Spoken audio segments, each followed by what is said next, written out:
जय जगन्नाथ। तो आग काल लोक मान भितर बहुत भल पाइबा थिला जेतबले किए बाहर फेरी थाए गाँ को तो से अन्य मैंने प्रश्न पचारती बाबूरे देह मुंड भल अच्छी केबे आसिलु कौन करूलु आउ सब खबर भल तो भल मंद पचारि बुझती कहते आसुन आम घर टे चा बिस्कुट खाईजु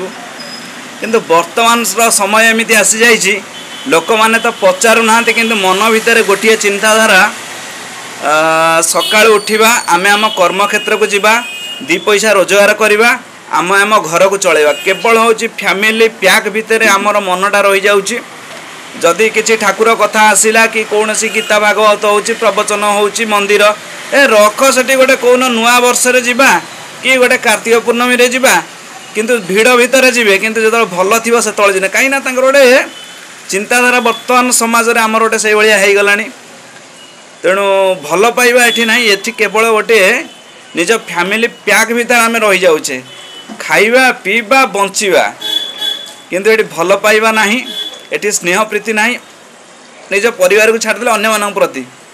जदि कई बंधु बांधव टी आसला जदि से दिन दुई दिन रहीगला तृतीय दिन रहीगला प्रश्न पचारदे आउ तुम कौ दिन जीव कि